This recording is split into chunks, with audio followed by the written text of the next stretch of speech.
Okay, great. Thank you everyone for coming to our panel. Thank you for being patient with us while we got started. I want to welcome everyone and thank you for being here with us today in person or on Zoom.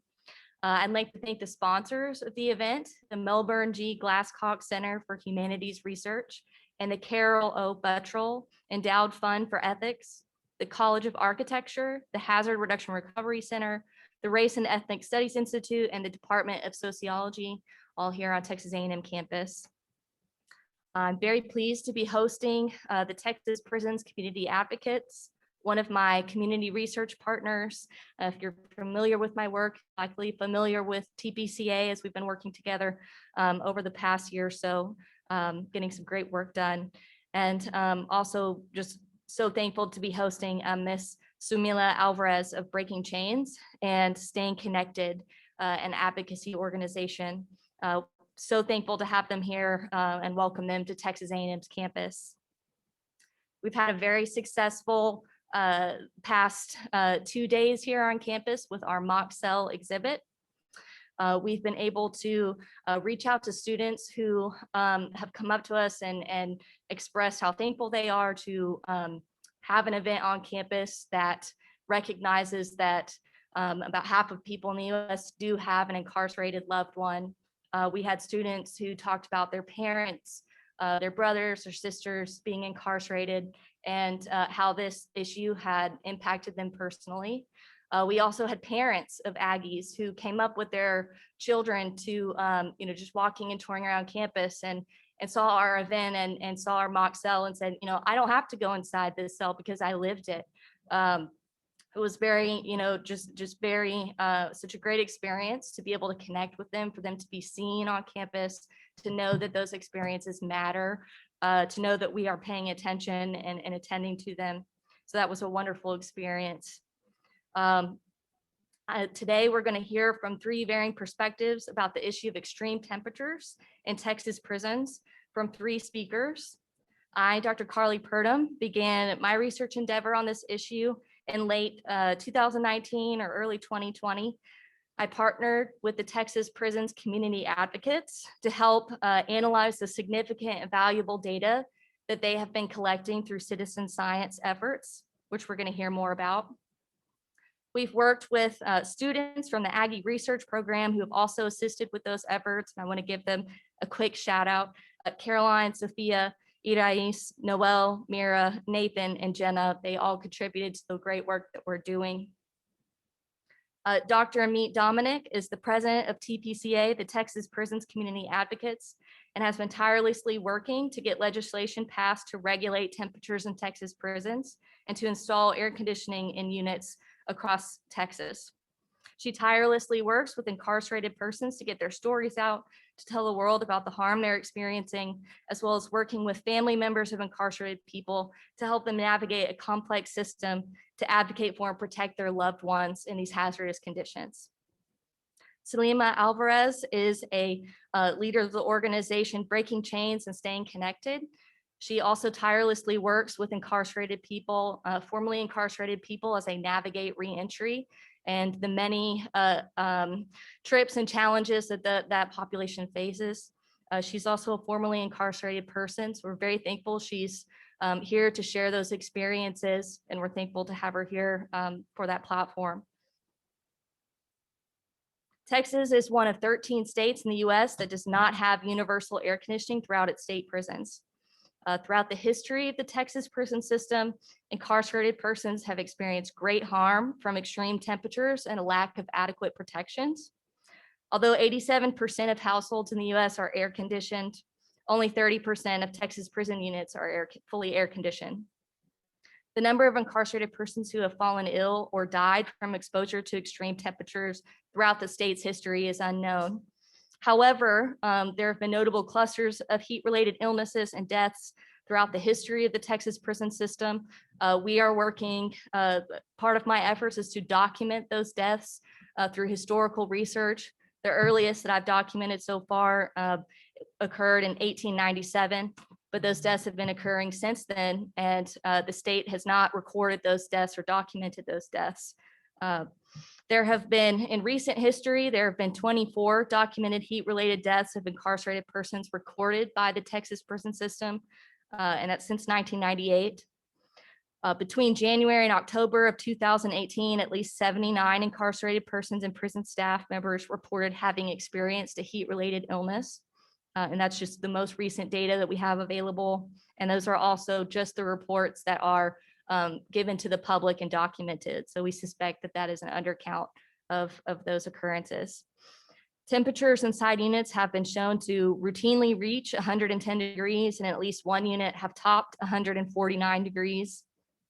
And the state's refusal to fully air condition all prisons, especially in housing areas, has been argued to be a violation of human rights, the US Constitution's 8th Amendment protection against cruel and unusual punishment, and the 14th Amendment guaranteeing equal protection to citizens, also in violation of the Americans with Disabilities Act and Rehabilitation Act. So those are the legal arguments that have been presented that the state is in violation of those precedents. Incarcerated persons are disproportionately vulnerable to the heat. They have disproportionately high levels of physical and mental illness. Such populations are overrepresented in prison systems, and especially in Texas.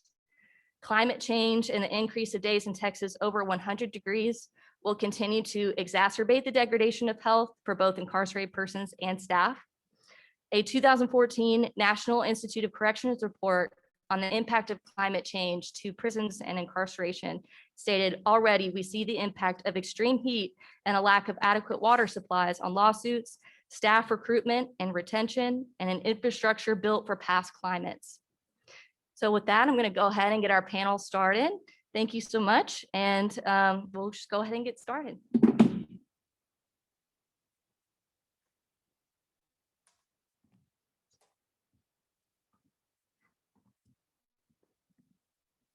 All right, I'm going to start with an opening question for our panelists of how did you get started in advocacy work? What was your beginnings into doing this kind of work? I actually got involved in 2015 when my ex-husband was incarcerated, and I was shocked to find out that there was no air conditioning within the Texas prisons. I used to, and one of the things I want to share a lot about too is as a family member's perspective. As a family member, I would initially drive down to the Gurney facility, which is a transfer facility out in Palestine. And I would purposely try and go at the hottest point of the day so that he would get some sense of AC, which typically meant that as a family member, I was spending about 2 to 4 hours myself sitting out in the sun in my car, waiting to get called in for visitation. When he would arrive into visitation, because visitation is one of the areas where there typically is AC, it's not always there, but it's typically there. He was dressed in his white uniform and he was dripping with sweat.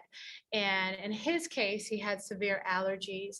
And one of the things that people are affected with, there's a plethora of physiological issues that are affected by the heat. And in his case, it was the severe allergies.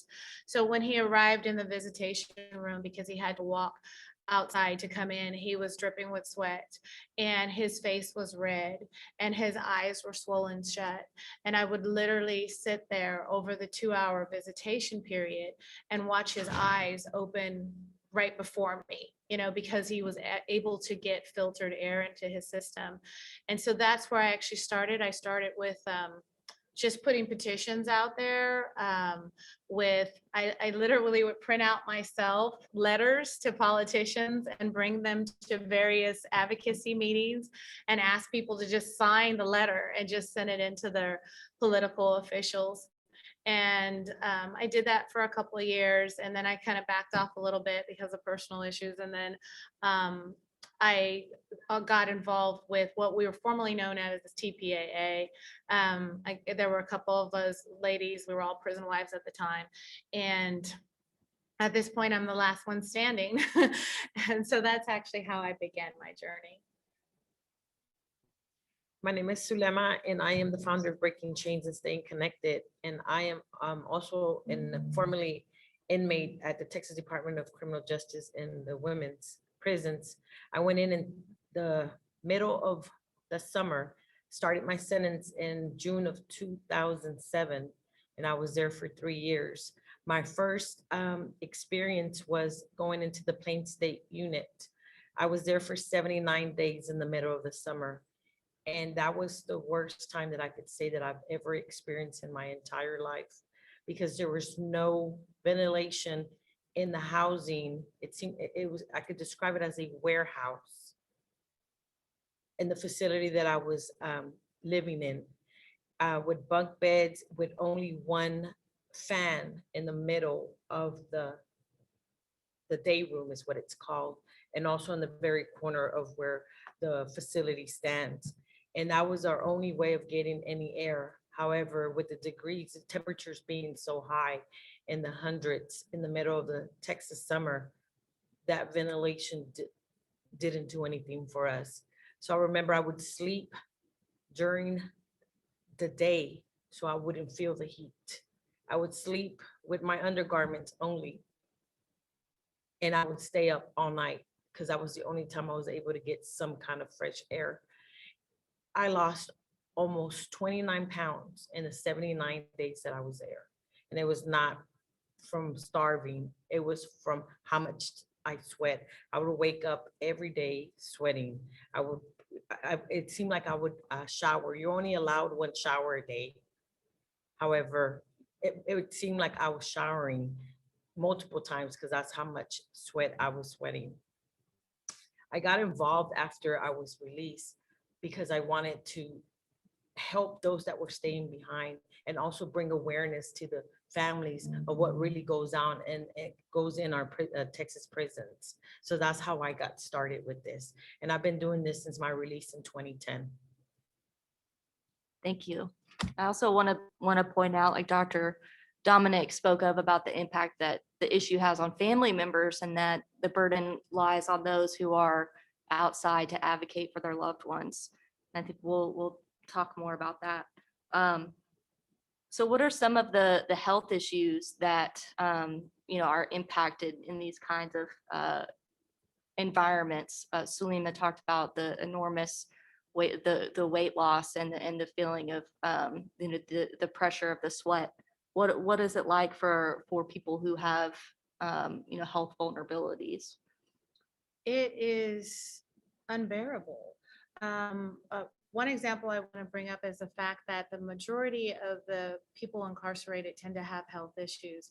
A lot of them are taking various medications like psychotropic medications, which do not allow the body to sweat. So Dr. Purdom referred earlier to the unknown cause of death. This is one of the reasons why that cause of death is actually unknown. Because, for example, I mentioned, we'll talk about my veteran example. So my veteran is housed in a segregation unit, as a segregation is basically solitary confinement. So he has PTSD because he fought in Vietnam. So psychologically, he's already impacted by that. He's now in an enclosed space, somebody who's claustrophobic in that enclosed space. So psychologically, we're reacting there. So now my veteran, he also has diabetes and high blood pressure. So he's taking medication for that. But because he's taking that medication, his body is not sweating. So let's say that he gets aggravated intensely during this heat, and my veteran goes into cardiac arrest. And what's reported essentially by the coroner is that he died due to a heart attack or cardiac arrest, as opposed to the reality that this heat was a major causal factor and contributing to that cardiac arrest, which never needed to happen in the first place. I used the example of allergies earlier. That's a big issue, not only for the folks that are incarcerated, but I also have to bring up the officers. So it's not just the incarcerated individuals that are suffering through this. The officers are wearing heavy equipment, and some of the stories I'm told from them when they're standing near these big fans is their hearing might be actually impacted. Or if they have allergies or other medical issues, it's intensified with this heat. TDCJ overall does not have good medical care in the first place. So it's basically your bottom line medical care. So one of the stories that were shared with us just the other day was about a lady who was having seizures that were aggravated by the heat. So she had the seizure, they took her out for a little while, but they put her right back in that same scenario only to have an additional seizure. So, and just the impact of heat on your body overall, you're literally baking your organs in the inside. So for some of the individuals who have passed away due to hyperthermia, their internal body temperatures range from 106 to 109 degrees. We've even seen some impacts doing our mock cell event in some instances where we've had our mock cell and we've gotten it up to about 120 degrees. Just because of COVID, we were taking temperatures before people came in. Well, on a random thought, we decided to take them when they came out. Well, their body had risen about 3 degrees in temperature. And that was just in about a 5 to 10 minute interval, because when we get it past 115 degrees, people just will not stay in that mock cell any longer than that. So it made us start to think, well, what are we doing to the individuals whose body temperatures are being raised consistently over time? I mean, we're talking 24/7 over several months in a Texas summer. So that's concerning. And unfortunately, there's not a lot of research that evaluates that, but we see it from family members. Psychological impacts, once again, suicide rates always increase during the summers. A couple of weeks ago, we had 7 suicides in 1 week. So what family members get are things like letters from their loved ones that say, I can't take this anymore. I'm going crazy. I'm going to end it all, because they're just literally being driven crazy by the heat. So those are some of the medical impacts that we actually see. Yeah, and I would agree with you. I remember seeing women that were larger in size that were really could not take the heat, and many of them passed out. We only receive water twice a day, and I remember standing in line to get to the water jug, and I would get to the line and there would be no water. So, a lot of people would always, be thirsty. And that would be another reason why people would pass out. Our Texas alone, the heat, index is really high. And being inside of a confined facility gets even worse. So I have seen a lot of people with medical issues pass out and are taken out into what's called the respite. However, when COVID happened, respite, because of social distances, was not available. Respite is where they'll take them into a room that is AC facilitated, they're able to get some fresh air for a few minutes at a time. But due to COVID, that's something that was removed. So people that were suffering from medical health issues couldn't get respite. And that was another factor that came up during our COVID. I also want to mention really quickly that the age of individuals incarcerated we have a large population of elderly individuals that are incarcerated. And with that, you've got just some natural ageism, physiological issues. So that is further impacted by the heat. And I can speak, to the research that we've been doing. We get surveys from hundreds of incarcerated people. We've analyzed that. We have a full report coming out, and the health impacts are an enormous part of that. We have letters from incarcerated women who are pregnant and experiencing those conditions, who have that unique high vulnerability, writing to us about, how are they going to make it through this while carrying their child. And that's something that we see consistently. Something that TDCJ does in their policies is trying to get people, the most vulnerable, into cooled beds. And so they assign each incarcerated individual a heat score. And from the latest data that we have from TDCJ is that they have about 12,000 people who have been identified as the most seriously vulnerable in the system. And only about 9,300 of those people have been moved to cooled beds. So there are, on any given day, those several thousand people are on the brink of crisis. And you don't have to have that high vulnerability to have heat stroke. We know that, like Sulim is talking about, witnessing women passing out, falling out. We get very common reports of that, even amongst those people who aren't even at that most extreme vulnerability. They're still, at vulnerable for those, for heat-related illness and even death. And I'd like to talk about, some of those COVID impacts to policies. I think that'd be a good transition space here. What Sulim is talking about with the water distribution, the water coolers, that's one way that the Texas prison system, mitigates heat, is their heat policies are geared towards, getting resources to each individual person because they don't have that structural mitigation of air conditioning in the unit. So what that means is, each year when it gets hot, they say each person has access to unlimited water and ice. They have access to additional cool down showers, access to cooled respite areas, which may be the education building or the infirmary. And then they, have fans in the units, those types of infrastructure. And what we've seen is on a day-to-day basis, just the enormous demand on those resources, because you have more than 100,000 people incarcerated, it's impossible to carry that out. So like Sulima was talking about with the water coolers, you may have one water cooler in a dorm that is supposed to be there for 60 to 80 people, and it runs out very quickly, and they can't just refill it themselves. Like, it has to be refilled frequently. You may have to wait on a corrections officer to come do that for you. So there's a high demand for those spaces. And in talking about respite areas, you may have the education building or the infirmary cooled, but you have units that have 2,000, 3,000 people, and then they cannot all access those spaces at the same time. So there's a really limited ability for those resources to kind of mitigate that heat. They're very labor intensive and inefficient. And so with COVID, can you talk about some of how has COVID changed things for the heat? I want to, before I jump into COVID, maybe give some perspective on the numbers we're talking about. Yeah, go ahead. So in the state of Texas, we currently have 97 units or facilities, right, that house anywhere from about 300, about 3,000 to 5,000 individuals. Okay.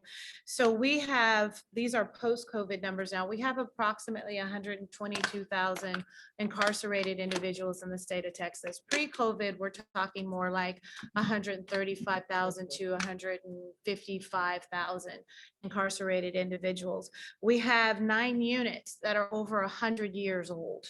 So I just want to kind of express the fullness of what we're looking at in terms of how many people are actually being impacted by this situation. Now, post-COVID, TDCJ is currently, the last number I was told, they're currently down over 5,700 officers within the system. Typically, what we see during a summer is a lot of officer turnover. And we also see workman's compensation cases from the officer. So because of this lack of officers, we're not getting the resources to these individuals. Also within the state of Texas, we have we're leading the nation in terms of officer deaths due to COVID. So their working conditions are extremely poor. So we have less of them available to offer things like respite, things like water, things like, and when I say water, I mean, we're talking about water that a lot of times has bugs in it, the showers. So for example, one of the mitigating factors that TDCJ utilizes is, you'll hear them say things like, well, incarcerated individuals can have showers whenever they want. Well, based on the numbers that I just gave you, it's logistically impossible. And when we're talking about running showers in some of the men's prisons, we're talking about running 50 men at a time to a shower. So there is no social distancing. If you're in a cell with a bunk bed with a bunkmate that's about a 6x9, if not smaller, you're not social distancing. If you're over flooding your toilet so that you can cool down, right? You're talking about toilet water that's on the floor. If we're trying to access the water, you're talking about several hands that are now dipping in that water in a COVID state of being right now. When they're running chow, they're running, 50, 100 or more people to chow. It's rare that we're gonna social distance, because if they're gonna social distance, it's gonna take the officers to create the social distance, so it's just not really happening. We've got several complaints, things like the masks that they're wearing, they're very flimsy. The current masks that to the point where I'm hearing from family members when they do get to visit, because they haven't got to visit for a year. Visitation only opened up a few months ago, basically. So when they're visiting, their faces, the masks are falling off their face. And what's happening is incarcerated individuals are getting written what they call a case for that. If you get cases, then that affects your ability to parole out. So it's, that slap on the wrist basically, or some form of punishment that says you're not ready to leave. That's what they're essentially telling them, basically, because a mask is slipping off their face. There is no hand sanitizer. There was a recent case for the PAC unit, and the PAC unit is one of our geriatric units, where we tried to, or the attorneys tried to enforce, like, can we have hand sanitizer there? Can they have more access to bleach and things like that? And on appeal, it actually died. So that they're being impacted by that. So the things that we utilize typically, and we're seeing COVID rates, increase out into the public, they don't have access to. Right. And not only that, but they're forced to not have the ability to social distance. So that's some of the impacts that I've seen. Yes, during COVID and beginning COVID, let's see, TDC, I believe they made the announcement in March 16th that they were closing down all prison visitations. And as soon as, by Governor Abbott, and as soon as that announcement went out, we started receiving letters. And at the time I had a loved one that was incarcerated. I have several loved ones that are incarcerated. I had my loved one at the time started telling me everything that was going on. In prisons, there's different housings. So you have the general population that could be housed in a pod that would hold maybe up to 80 to 120 inmates. Then you have the smaller pods that could hold maybe 60. Every prison is designed differently. Then you have your prisons that have the what's called the one-man cell, but really there's two men in there, and those are the 6x9s. When it came about social distancing, there was no way that they could social distance when COVID hit. We were panicking, they were panicking. I think everybody was panicking, right? But the social distancing, there was no way that they could social distance. Every single unit went down on lockdown. Just like we went on lockdown, they went on lockdown. And these inmates in the middle, I believe this was in March, right away in April and May, we started getting COVID in the prisons. The rates started increasing, and you could see how one by one unit started having cases, and the numbers kept growing higher and higher. We went from 3 cases to 30 cases to 60 cases to 100, to the whole entire unit being in quarantine. That is when we started finding out about all the health issues that were happening. That was in the middle of the summer. In June and July was our highest numbers for COVID. And the heat index at that time was maybe out here about 103, 107, 109. And there was 132.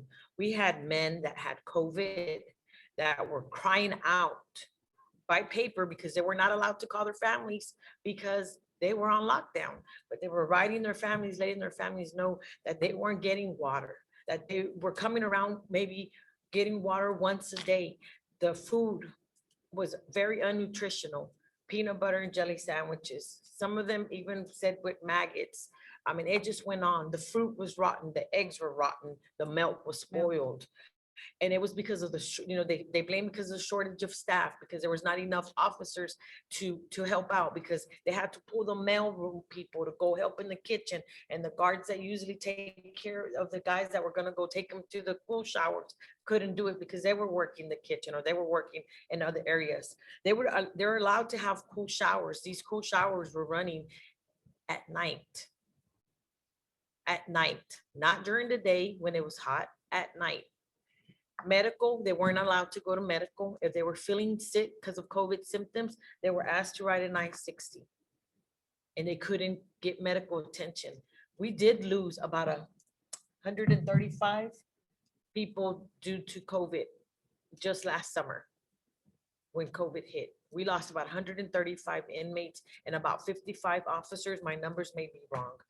That number's for you. Yeah, the total number is above 260 incarcerated. 260 of Yeah. officers. We have- Incarcerated people just from Incarcerated. COVID. We have technically inmate confirmed right now, 168 incarcerated individuals. We have 919 active cases. And I will get the officer numbers for you in just a little bit. Yes, so we started seeing in the middle of COVID, we started seeing the real exposure of inside TDC. And the heat was one of the main factors. We did have suicides last summer because of heat. We had families reaching out to us saying, my son is saying he's gonna do this and he's gonna do that because he can't take it anymore. And we would get the news from the families, but it was all, it was due to COVID and to heat. Right.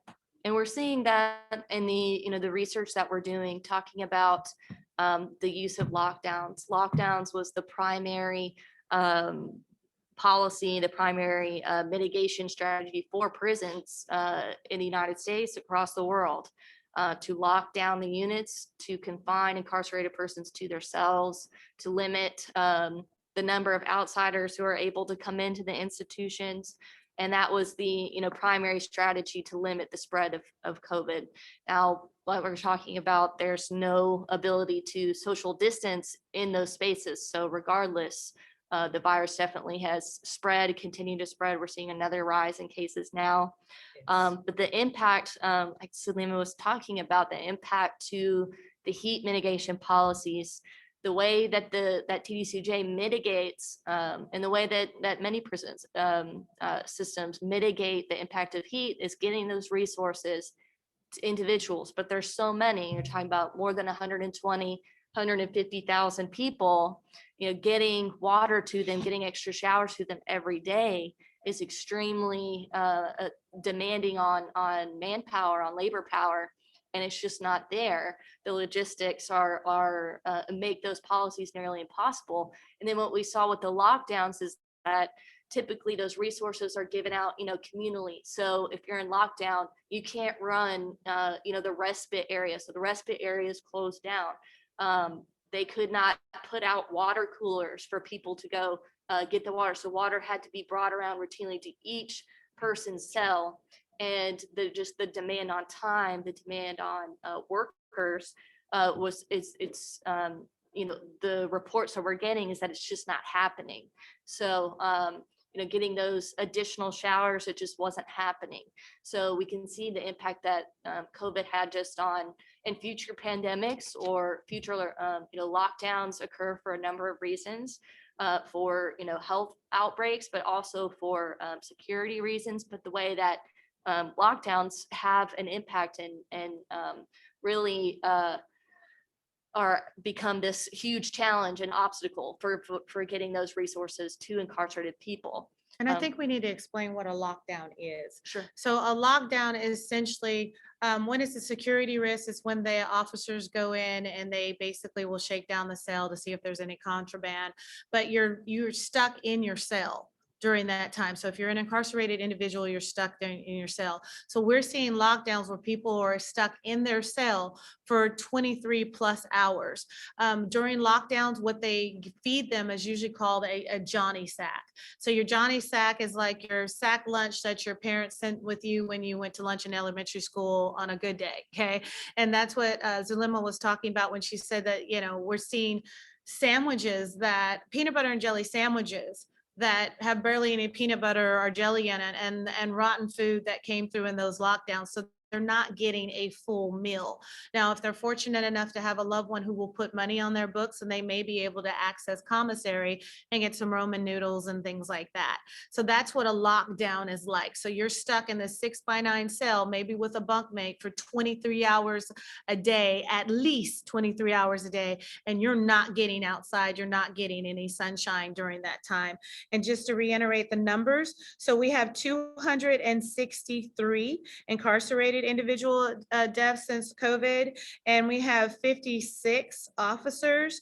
3 of the officers died just since September 1st. So we've seen every week, we've seen at least one officer death due to COVID. And I do want to make a point too for the hazard scholars, for the disaster researchers who have tuned in. This is an issue that we see in our work where the impacts of disasters, the number of deaths of disasters are undercounted just from the way that we define them or document them. And that's something that, you know, has been evident with COVID, with the heat. And it's something that we'll, you know, continue to see.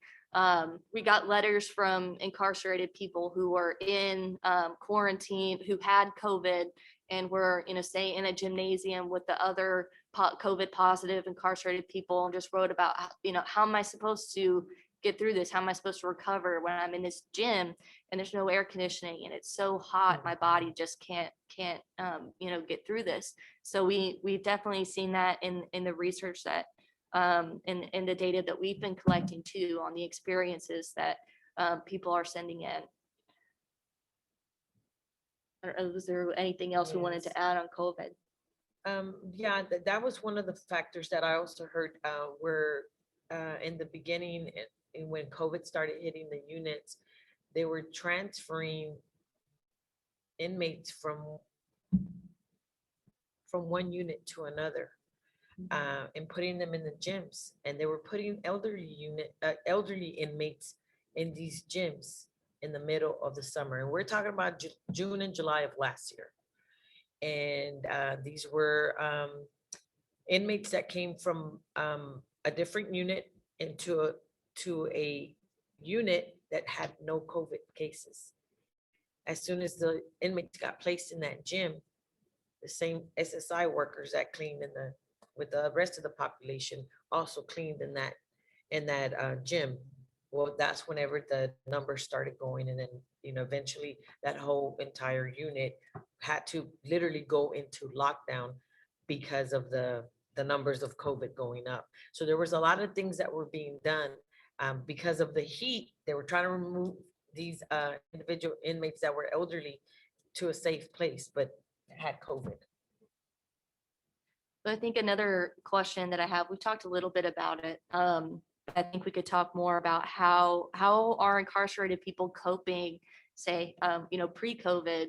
How are they coping with the heat when these policies aren't, you know, when they're not able to get those resources? What are they doing to try to protect themselves? There isn't a whole lot they can do to protect themselves, to be honest with you.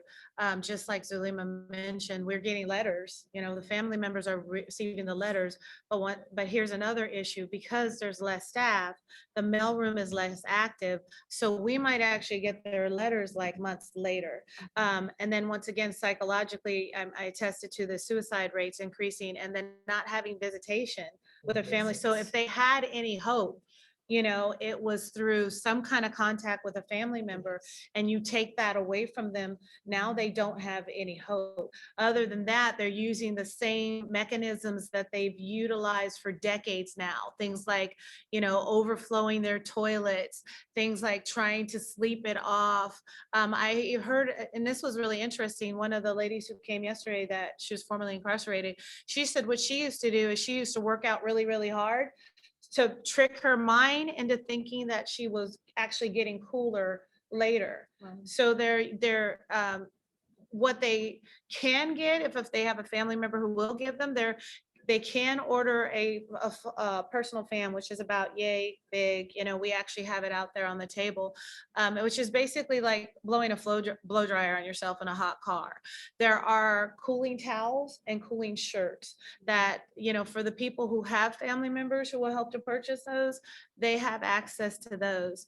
Other than that, I think it's worse than it ever was before because there's so many of these lockdowns, and there's just what I've seen as so far as advocacy goes. When we first started advocacy in 2018, one of our goals was to hold TDCJ accountable for those mitigating factors. And so what we did was to try and train family members to constantly contact the wardens and what have you and say, hey, you know, my loved one's not getting cool water, they've been denied respite, that kind of thing. And when we started doing that, I noticed that things got a little bit better. 2019, we're doing okay. COVID hit and everything got worse again. I mean, even though the family members are more educated about advocating for their loved ones now and more aggressive in doing it, and that's still minimal, honestly, there's nothing we can do when they don't have the staff to get things done. So there isn't much that any of them can do at this point.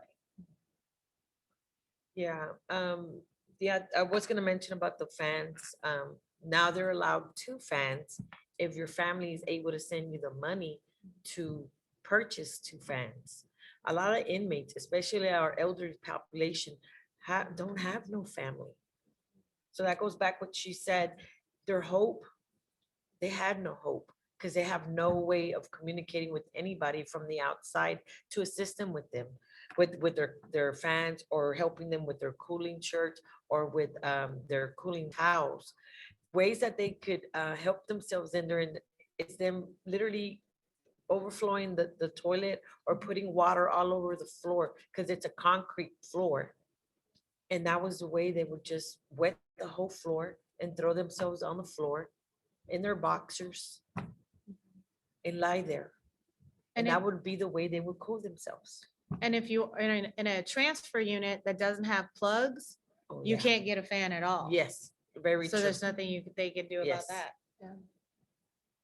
So having to go to those kind of really extreme measures to yes. try to get some relief. Some type of relief, yes. And pre-COVID, with less lockdowns, at least maybe you got to go outside at some point.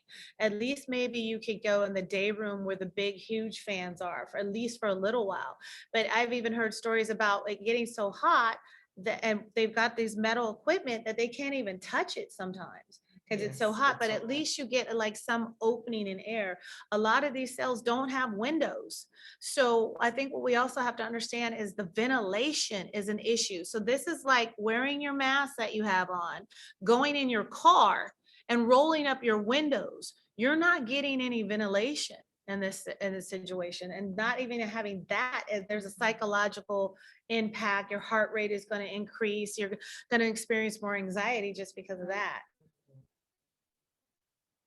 Yeah, definitely. And we've seen that again with the reports of incarcerated people, what they have to do to try risking, and even doing that, you get in trouble. It's not like there's Oh, no yeah. consequence Yeah.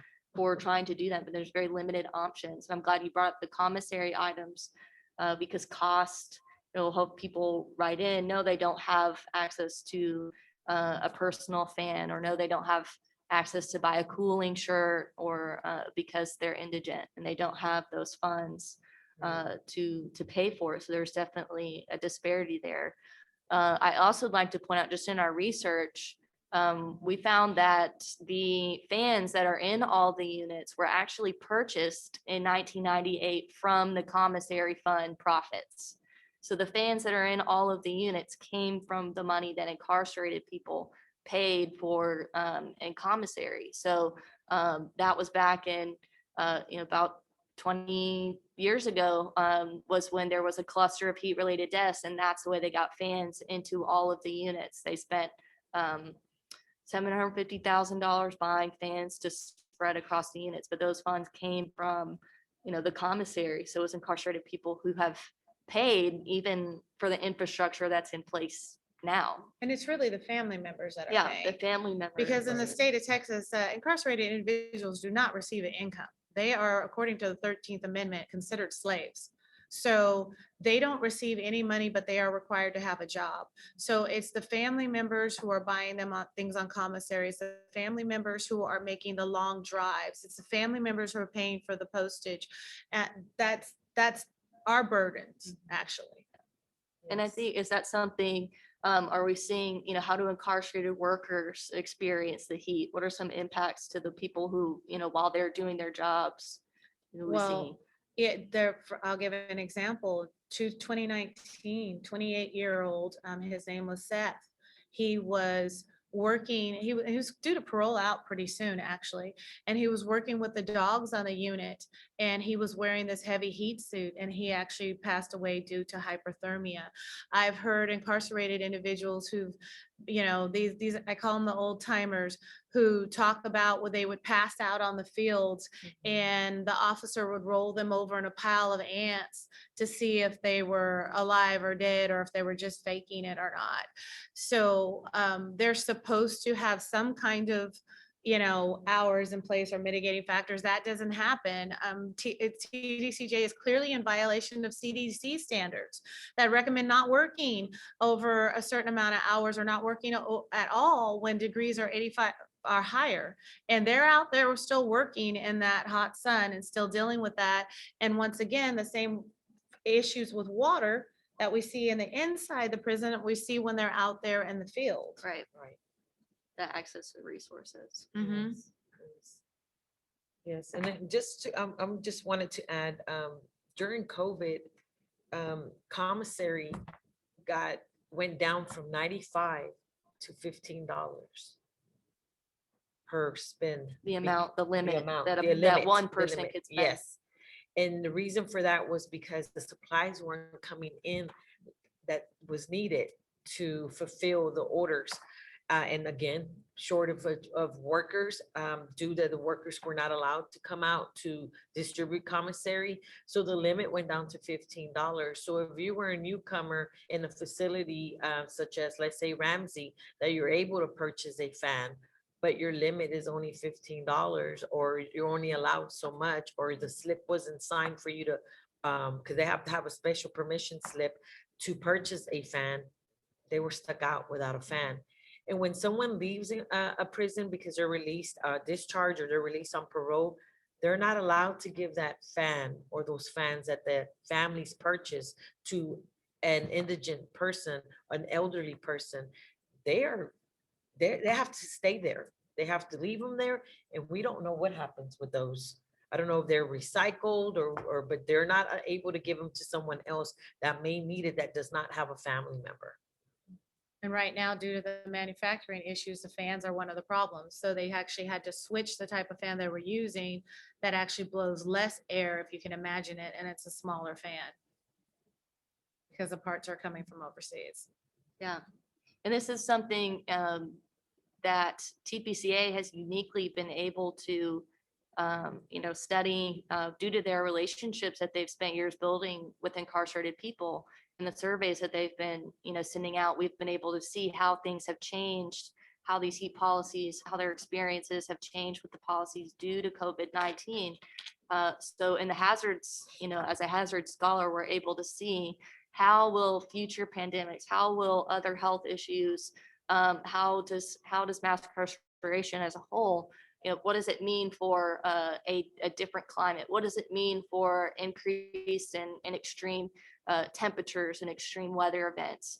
And we see, understanding what, the what daily life looks like in prisons, and what the daily experiences are of incarcerated people, are how we're able to see, what those impacts will be for a highly vulnerable population.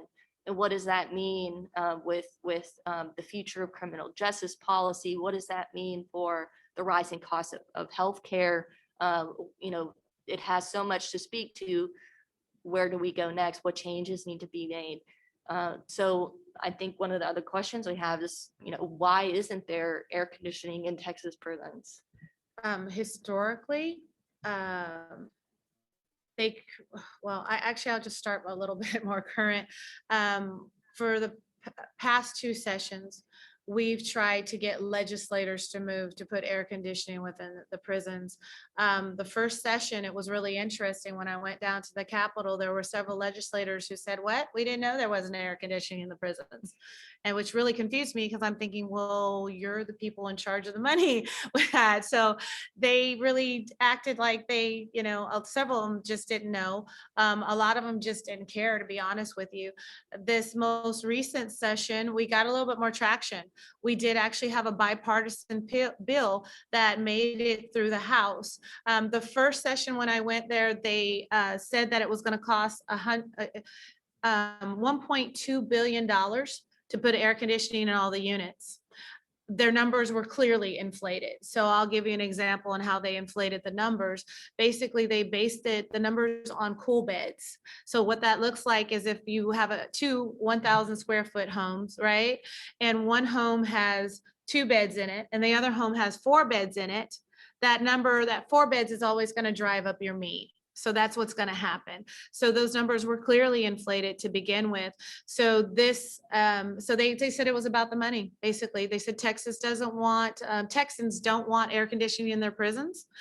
They don't want to do that for criminals. If you can't do the crime, don't do, if you can't do the time, don't do the crime. That was the attitude with a lot of them. This most recent session, we had 2 bills with Representative Terry Canales and Senator Jose Menendez. And what we said was, okay, if you guys don't want to do this all at once, let's break this down a little bit. We're going to ask for 100 million per session over the next 3 sessions for you to put air conditioning in these units. The House passed the bill. It came off the floor. Bipartisan bill. It was great. We only had 18 House members who voted against it. However, in the Senate, it just died. Senator Nelson refused to give it a hearing, and we had several senators that were approaching her and saying, we're just not going to do it. She's just not going to give it a hearing. She wouldn't give a hearing on the House bill. She wouldn't give a hearing on the Senate bill because we had 2 versions of it. September 20th, there will be another session that's called by Governor Abbott, and we're going to be filing a bill for that session. And what we're angling for at this point is, since they're constantly saying it's all about the money, we're saying, well, let's use some of the federal stimulus funds to be able to put air conditioning in these prisons. How do we access the federal stimulus funds? Well, with this COVID tie-in, basically there's a purification system that's about 99% effective with COVID, but it also deals with a lot of other pathogens. And there are a lot of other pathogens existing within the Texas prisons, like mold and debris and vermin. And so let's get rid of all that. Let's help out with all that and connect the two, and put this bill forth again this session. And we're hoping that will actually get some traction. And our call to action for everyone is basically to contact those legislators and say that we want air conditioning within the Texas prisons. Currently, what is happening is, after they told us that it was too expensive, recently Governor Abbott has been he's been incarcerated the immigrants that are coming across the border. And what he's done is he's taken one of the prisons, the Briscoe unit, and he plans on taking a few more. He wants about 10,000 beds, which means he's going to take at least 5 units, okay? And he's trying to convert them so he can house the immigrants. And in what he's doing in the Briscoe unit, he has had to put in temporary AC in there. So it ran him over $200,000 to put the temporary air conditioning in there, instead of putting the full air conditioning. The reason why he had to do that is because now he had to follow federal rules and jail standard rules. And the jail standards, the jails do have a standard of maintaining 65 to 85 degrees. And that's essentially the same thing we're asking for. It's just that standard that's in place. So he's taken the taxpayer money and he's put temporary air conditioning in there, much like what happened with the PAC lawsuit. That's the only lawsuit that's been won about AC recently, where Judge Elston said that they had to put air conditioning in by a certain time. So they spent over $200,000 putting the temporary AC in. They spent $7.2 million for the lawsuit prior to that, and they could have utilized that $7.2 million and put air conditioning in at least 2 to 3 units. So it's really a political move that's happening. But what taxpayers don't realize is by not having the air conditioning in there, we're actually spending a lot more of our money to house these individuals than we would if we actually had the air conditioning. So for example, when we're talking about things like medical expenses, we're spending millions of dollars in medical expenses and workman's compensation claims, and various other lawsuits that are heat related, instead of just the purchasing of the fans, the cost of the electricity due to the fan drain are just a few areas where we're spending all that money, and we really don't need to be spending all that money. We could just go ahead and get this done and be humane and maybe close off some of these units. We've got 9 units that are over 100 years old.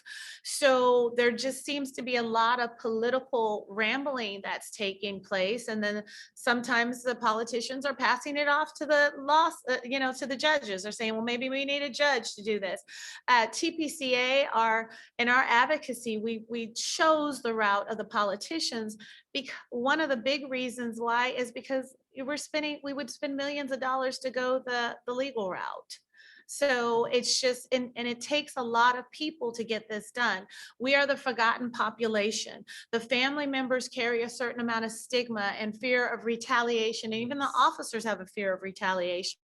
And so our voices don't get heard. And that's one of the reasons why we have the exhibit out today, is because we want the general public to be aware of it.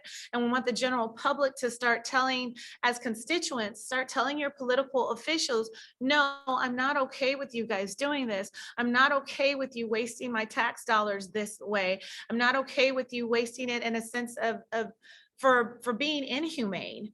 So there's a mentality that exists in Texas. Texas has a slavery mentality when it comes to prisons in general. So these prisons were purposely put in certain places because when we ended slavery, what we did in order to, you guys are maybe familiar with the Jim Crow laws and things like that. So in order to keep the people as slaves, what they did is they created these various laws. So, like you could, for jaywalking, for spitting on the street, things like that. You would put this individual in jail, and it was another way to keep them as a slave. And what they did with those individuals, then they could they can keep the plantations going through inmate leasing. So that's the mentality that has existed for years in Texas. So, and several other states, not just Texas, honestly. And so it's just being perpetuated throughout the years. And this hard on crime perspective, that's another thing that I think people need to understand, is the propaganda about who's actually incarcerated. The propaganda is they're all murderers and rapists, they're awful, they've done all these violent things. It's not true. The majority of the folks incarcerated, honestly, are there for drug abuse. Not to mention the fact that Texas has the highest, what's the word I'm looking for? Exoneration level because of false imprisonment. So we have a lot of people, believe it or not, who are actually there who didn't do the crime. A good reference is to read the Michael Morton story. His book really talks about that and digs into that. So we've got these number of factors that are all contributing to this, but in the end, why was the bill sat on in the Senate? Was there a call down, maybe from the governor, lieutenant governor, or what have you, that said, don't let it go any further? That's just what happens. That's just a reality that I've learned actually in the advocating process. So Lemma, Dr. Dominic talked about the stigma that faces this incarcerated people and their families being the forgotten population. What has your experience been with that? Well, I was blessed that I did have a family that supported me. I had a mother that was there for me, even when she said she wasn't, but she was there. But I got to witness many women that did not have a loved one that was there for them. Many women, especially the elder ones, did not have someone to support them. In fact, that is one of the reasons why I started, forming Breaking Chains and staying connected, because when I saw these ladies and the children's with their children as well, they had children and that were being cared for someone else. And there's that reaction. When I first entered the prison, I did read a statistic that stated that 72% of children who have a loved one or have a parent, I'm sorry, that is incarcerated is most likely that they're going to follow their parents' footsteps. That is what later on in my journey in prison, God touched me and said, this is what needs to be broken. So I started this foundation and organization to break that cycle. But there are so many avenues that come with it because some of these people don't have a loved one that has a support system. So it is our duty as advocates to help those that are staying behind prison walls. And with, again, bring up COVID again, it exposed so much. It exposed so much. All the families that are not there for them, we're there to help them out in every way possible, and coming back with the heat, with the heat bill and everything to try to get everything to so we could go back and try to get AC in the system, in the system. And there's so many avenues and so many different ways that we could go about this. But being in a Texas prison in the middle of the summer is the worst thing that anyone could go through. If we can't even stand outside for 15 minutes, can you imagine being in a cell for 23 hours a day? And what I was referring to with stigma is you probably have family members in your churches, that you're seeing in the grocery store or what Students have in your you. classroom. Yeah, that they won't speak up. There's this sense of you're as a family member, you're dysfunctional. Why would you stay with this person? It's their fault. They need to suffer it through. As a parent, you must have done something wrong. That's why your child is in this situation. So family members are very quiet. We're in closed groups, closed face groups, because we don't want people coming at us and telling us what's horrible and what's wrong with us because we have a loved one that's incarcerated.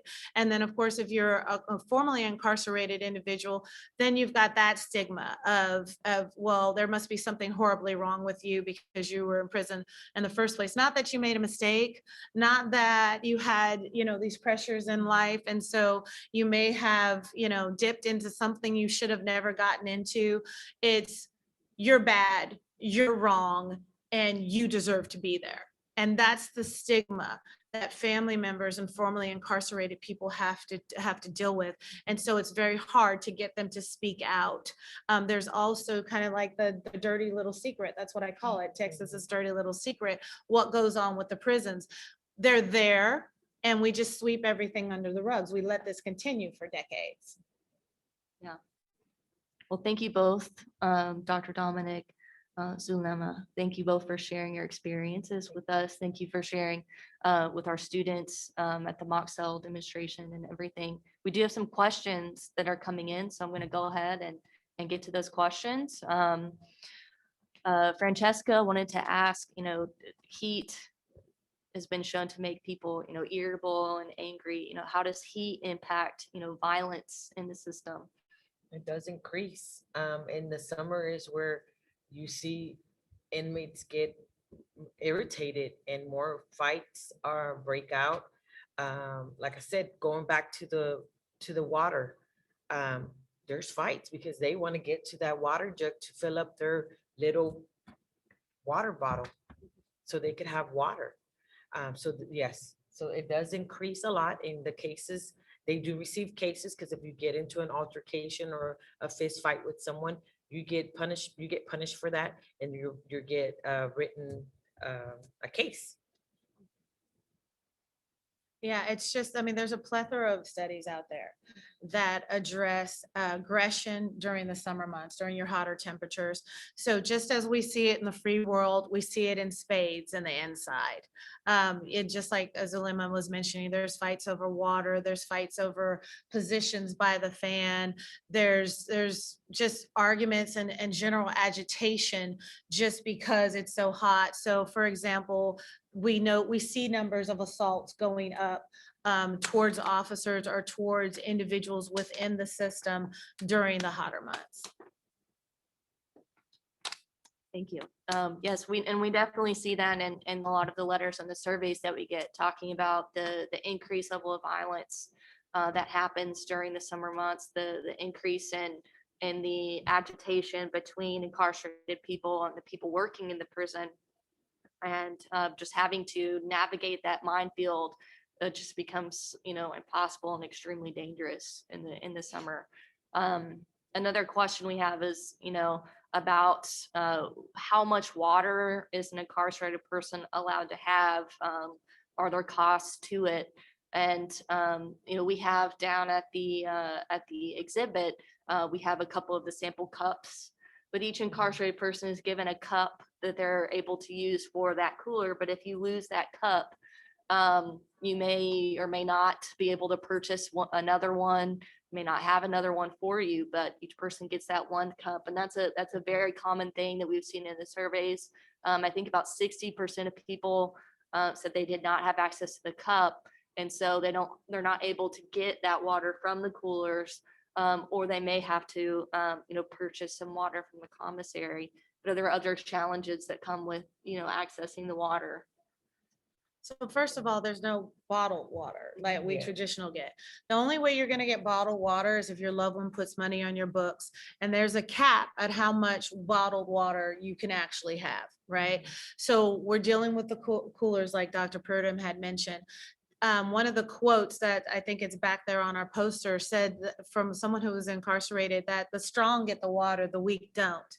So when that cooler comes out, you've got to rush to get water from that cooler. If there's no officers available, which what we're seeing in the COVID situation, then that cooler, and we're talking about your Home Depot orange cooler. That's what we're talking about, okay? If there's no officers to bring that, you may be waiting till, maybe you got the cooler out there at 9 a.m. and you don't see another cooler till 6 p.m.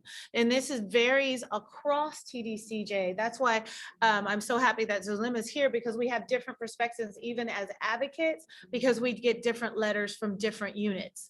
So it depends on what's going on in that unit. So far as what kind of resources they got. And then once again, if you're too weak to get there too fast, you're just up short. Or if someone, so if I have this bottle of water, and I purchase this bottle of water on commissary, after I'm done with this, I'm supposed to throw it away. Because then if I don't throw it away and I get caught filling up the bottle with the cooler, that's considered contraband. And I could get a case for that. Okay, so a lot of people do keep their water, they'll refill it with the regular tap water just to have it there. And when the water cooler comes, you dump it and go in there and fill it up, just so you can have more water. If not, you have your individual coffee mug. That's what, 8 ounces, 12 ounces. Less than 12. And that's how much water you could obtain. And we also get a lot of reports of water quality concerns with the water. That's one of the most common things. I think about 30% of our reports that came in said there were concerns with, infestations of bugs, insects, vermin in the water, mosquito larvae, trash, because people will sometimes crack the lid off to get the ice that's inside the Yes. coolers. That's maybe the only way they have some ice. So people reach, other objects in to get that ice. There's also been, a documented history in Texas prisons with water quality issues, such as the PAC unit we've been talking about is actually right outside of College Station. That's right outside of College Station is the PAC unit. And there was a lawsuit there that they found that the levels of arsenic in the water at that unit were 2 to 4 times the level that is allowed by the EPA. So there's a lot of, when you hesitate to drink the water, that also increases incarcerated people's, vulnerability to those heat illnesses. And I can attest to that, having been at the Eastham unit. You can smell it. I mean, you can smell how the sulfur in the water, even as a visitor. Yeah. Yes, if you can't fill up your water jug, and you're really thirsty, you don't have no other choice but to drink the water out of your faucet. And we would tear up the shirt, our old t-shirts, and we cut it into pieces. That's also contraband, not allowed. And we would put it as a filter in the bottom of the socket of where the water would come out. And we would change it daily. And every time we would change that filter, you could see the black, even, you could even say it was mold, but how dirty the water would come out. But we filtered it, so we would have no choice, but to drink it. Because if we were thirsty, we had to do it. And that's something in the disaster, scholarship, we talk about the vulnerability of incarcerated people and that they cannot take protective actions like other people can in disasters. And we even see here, even the actions that they do take to protect themselves, they can be punished. It's not even just that they can't take actions, as if they do, they may be punished for doing that. We haven't gotten any other questions in from online. So if you're listening, so we do have participants. If you're listening, you have questions, just enter those into the chat function. Do we have any questions for those who are here in person? Sure.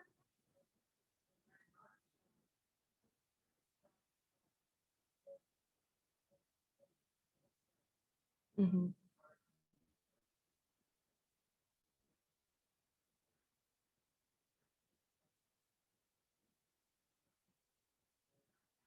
Mhm. Sure. Mhm. Right. So the question is, how does Texas compare to other states in terms of the issue and other things that we can learn from how other states, respond to the issue? Texas is, one of 13 states in the US that does not have universal air conditioning throughout its units. So there are other states in the US that do not have that policy, those infrastructure in place. Off the top of my head, I'm thinking like Kansas, Arizona. A lot of them are concentrated in the South, where it gets very hot, but where there is that cultural history of very harsh, punishing systems, where it's very difficult, socially, politically, to pass even those humane policies. But I would say, in my experience as a researcher and trying to find how are those other states responding to the issue, really Texas has been forced to make a lot of those policies, public and detailed, especially in a 2018 lawsuit settlement. They had to update their heat policies.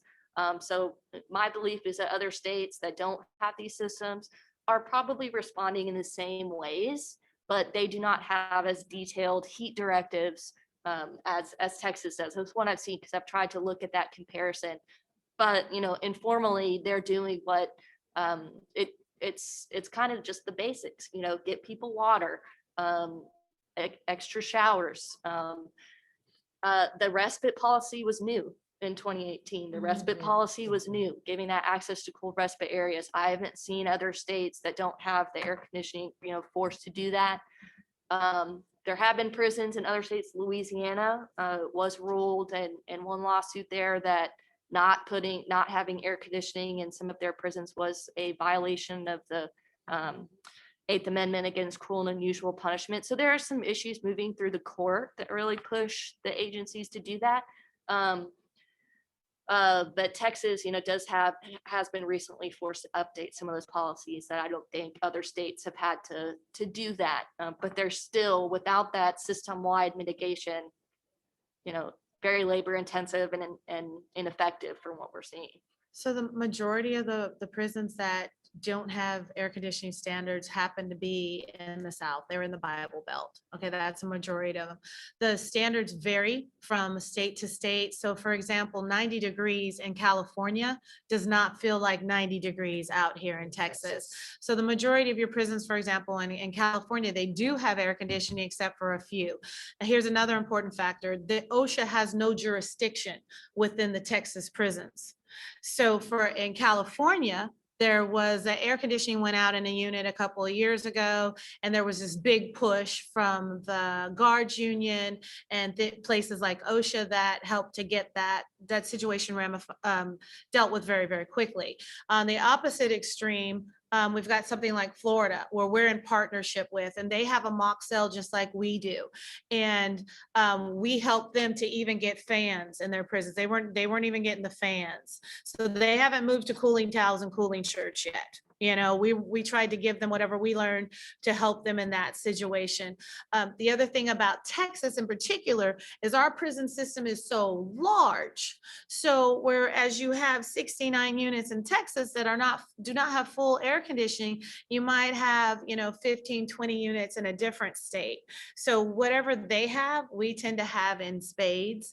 And then Dr. Purdom mentioned about the case in Louisiana. We've seen some really, really bad things happening in Alabama so far as the heat is concerned. So they're in a similar situation. And that's the gist of it. Any other questions? Yep.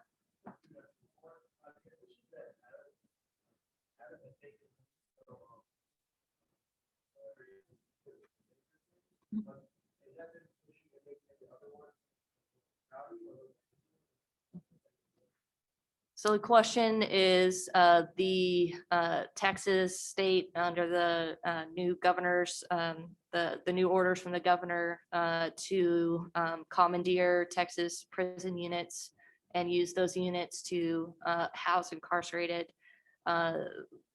persons for immigration violations. So what does that mean for incarcerated people? What does that look like? I believe is kind of the gist of your question. Yeah, what happened to the They were people at moved. those units? Yeah, so the majority of them were moved to various other units. There's about 150 left over at the Briscoe unit currently, that basically they're the labor force, because they cannot force the immigrants to have those jobs. So they kept the Texas incarcerated individuals there to do the laundry and do those other kinds of things. The next two units he has on deck are apparently Segovia unit and the Lopez unit. And so the Texas incarcerated individuals will be moved to other units, except for the individuals that they choose to keep there to do the labor. Right, and to talk about, just to clarify a point Dr. Dominic made about labor laws, persons who have not been convicted of a crime cannot be forced to participate in labor. So only persons who have been convicted of a crime can be forced to participate in work. So that's why people in the prison system, incarcerated people in the Texas system, can be forced to do labor as part of their punishment, while persons in jails cannot be forced under those laws. Second question. Sure.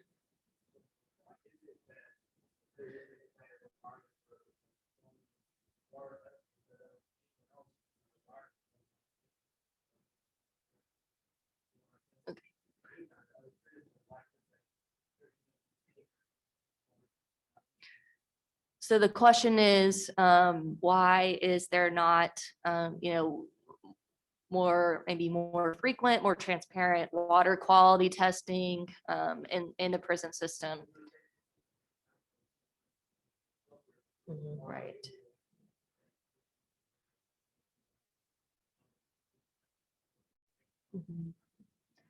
Yeah, and I would say part of the reason for the enormous water quality issues is the age of the facilities, the aging infrastructure, the need to build. I mean, prisons are enormously expensive institutions to build, so there's often lower quality infrastructure, and I think that can be seen definitely in the water system. The issue with the PAC unit lawsuit with the arsenic in the water, I believe they said, well, there's bottled water available in commissary. So if you don't want to drink the water, you can purchase bottled water. Aside from that, I don't know. It's very, I can say as a research scientist looking at this issue, it's very difficult to get data on prisons. It's just very difficult. I don't know if they're required to, even take that kind of data and make it publicly available. Just the legislation that is just recently passed has required them to take temperatures and track the temperatures. So, I'm not familiar with what the legality is and what they're required to make public. I would believe that water testing probably happens and that data is probably somewhere. How good it is, how frequently it's taken, I don't know. But I do know that as, a research scientist, I have a lot of obstacles to get through to find where that data is and can I have it and can I release results to the public, is very, very challenging. I don't know if y'all have experience with the water issue. Well, not just the water. What we got to understand about the Texas prison system is there is a history with that goes with this. And it's cycled throughout history in terms of how much the public is allowed to know about anything. It also has cycled in terms of what inspectors can actually inspect different issues. And a lot of times the excuse is it's a security issue. In fact, Dr. Purdom, I'm reminded of your recent research on the fire alarms and why they weren't being tested and how they've violated our norms, our checks and balances, our gatekeepers that we have to live with on the outside. And TDCJ has been allowed to violate them over and over again. I'll give you a classic example, the temperature logs themselves. And we have actual temperature logs out there. In order to get the most recent temperature logs, we were told we couldn't get them through an information request. And there was a particular reporter, Laura McGoffey, who had got an insight as to those temperature logs and went back to TDCJ and I guess basically said, I'm going to expose this. Well, prior to that, we had a legislator who was trying to get those temperature logs and they were told that it was under legislative privilege, which means that it could not be released to the public. So we couldn't release it. And then through this process with the reporter, TDCJ suddenly changed their policy. And now we have access to Dr. Purdom, that's, to a plethora of temperature logs that are missing a whole lot of data. And if I can go back to my statement on OSHA, why does OSHA not have jurisdiction in the Texas prisons? We don't know. They don't know when you call OSHA. But when you look at the history of TDCJ and the different directors that have been put in place, there were certain directors who followed a protocol that said, we're going to keep the outside out. And we're going to be our own encompassing. They were supposed to be a self-supportive faculty. That's what they were designed to do. So that's one of the reasons why I call it one of Texas's dirty little secrets, because when you go to expose these things, there's a lot of kickback from various places. There's a history of who purchased the particular prisons, the land that the prisons are actually purchased on, the leaseback programs that are associated with that. And somewhere in between all of that, they managed to keep all these other different gatekeeper type organizations out of that, or they silence them essentially. Yeah, and I would say from what Dr. Dominic mentioned was the fire alarm issue, where if you look at the state fire marshal, they've issued reports over the last 10 years, and it's their responsibility to look at the the safety building codes of the prison system. And the prison system has been in violation of those safety codes for every report that they have issued. And the most recent one, they said nearly every unit in nearly every prison in Texas, nearly every state prison does not have a functioning fire alarm system. And those are that's an enormous safety violation. And they said that TDCJ has been saying that they're supposed to be doing fire watches, which means someone walks around and like smells for smoke and documents it. They said TDCJ is not following the fire watch policy. They said that they're putting in work orders that aren't being addressed, that they're saying have been addressed. So there are, each year thousands of building code safety violations, and then maybe out of those, 2,000 violations, maybe 90 will be addressed. So though, while they are in violation, what the fire marshal has said is that they're working with us to address it. But they say that every year, every report. So they're in violation of the law in those facilities that they're housing people as punishment for violating the law.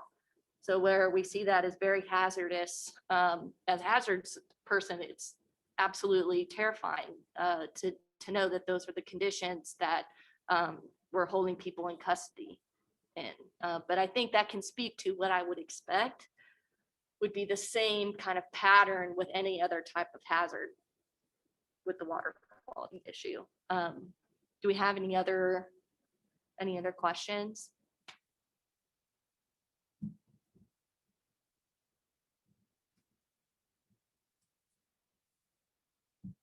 Okay, well, I think we're actually nearing the end here for our panel. So I want to thank our panelists, Dr. Dominic and Sulema Alvarez, for being here and sharing their perspectives with us. It's been an absolute joy, and I think it's brought, so much to campus to be able to be visible and interact with students and their families and bring that to campus and be visible on campus. Thank you for attending. If you have questions, please see, the details on our flyer. You can follow the Texas Prisons Community Advocates. They're on Facebook, they're on Twitter, and they have, materials that they've collected from the research they've been doing. We have a full report that is coming out probably here in the next week or so. That's going to be a full documented report in detail of every issue we talked about today and more. So please follow along. TPCA, their email I'll say is tpcadvocates@gmail.com. Their website is tpcadvocates.org. So you can find them there. Sulema, is there a way people can follow along with Breaking Chains and the work that you're doing with that organization? Right now I am working through myself. I don't have a website, but you could always follow me I have a group at Breaking Chains, a Facebook group, Breaking Chains and Staying Connected. I also work with Wife and Inmate Connections, which we also have a second part that's going to come out with the reentry of helping those that are formerly incarcerated for them to return back into society as new citizens. Okay. And that's at wifeandinmateconnections.com. Great. Thank you so much. Thank you, everyone. Thank you. Thank you. Thank you. I wanted to mention that we have